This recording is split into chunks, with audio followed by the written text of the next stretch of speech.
Hey guys, what is going on? So in this video, we're talking about vintage lenses and using them on any camera to get some awesome, epic footage.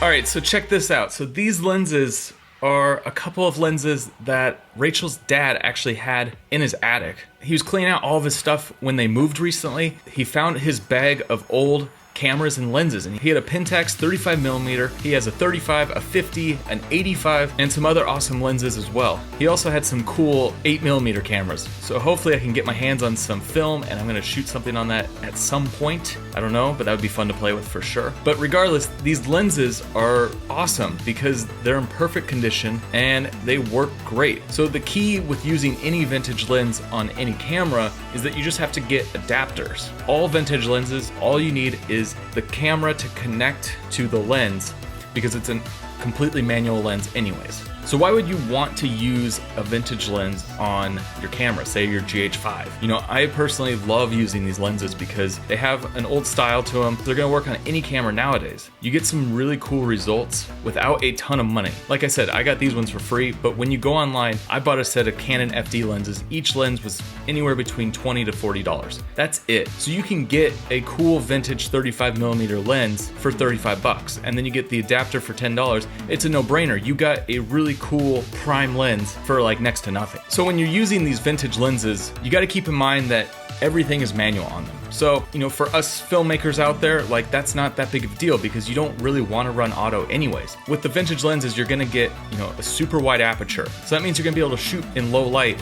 And if you use things like a speed booster, you're gonna get even more stops out of these lenses. It's crazy. So I actually did a test because we had old Pentax lenses. So I got a Pentax lens adapter to Canon EF, and then I got my Canon EF to micro four thirds speed booster. So now I have my speed booster working with Pentax 35mm, and I have a killer lens that works very well in low light. Now I had to modify the lens a little bit to make this work, but it was like a $20, $30 lens anyways, and why not play around and test it and see what I can do with it. So these lenses are awesome because you get a chance to work with a set of primes without having to shell out a ton of cash. And that's kind of the main reason why I'd say you might want to go get a set of vintage lenses. You know, I'd pick up a 28, a 35, a 50, and then maybe an 85, but those tend to be on the more expensive side. But if you're working with a Super 35 or Micro Four Thirds camera, that's a good set of prime lenses to start with, and they're all super cheap. You get super wide apertures, and you'll get some awesome results just from taking these lenses and adapting them to your camera. So another downside of working with these lenses is that they are heavier,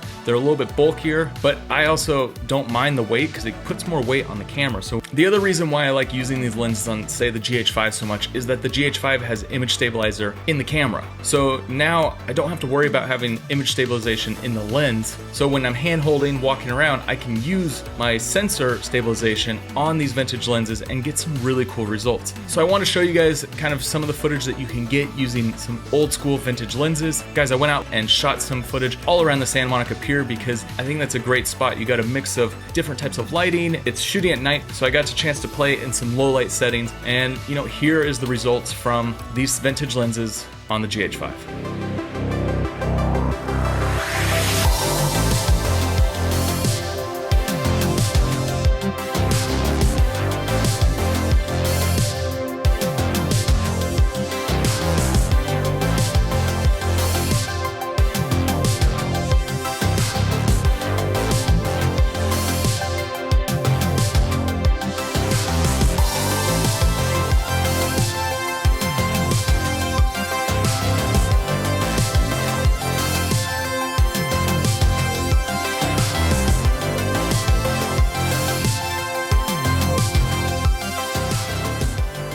Alright guys, that footage is pretty awesome, right? So in the description below, I put a link to the different lenses that I use personally, and if you just hunt for those on eBay, you'll be able to find some at a really good rate. And then I've also put links to the adapters I use because you need something to go from an old school vintage lens to your camera, but most lenses now have adapters that can go to your new cameras. You don't have to worry about creating custom modded lenses. You could just go on Amazon and find that there is a Canon FD 2 Micro Four Thirds, and then you just pop it on. pretty cool. All right, guys, that is it. Make sure you subscribed and turn on those notifications. I've got a lot more camera tutorials and awesome epic filmmaking stuff coming your way. And if you haven't already, make sure you check us out on Instagram and see where we're at in the world. We're probably traveling somewhere awesome. And I will see you on the next one.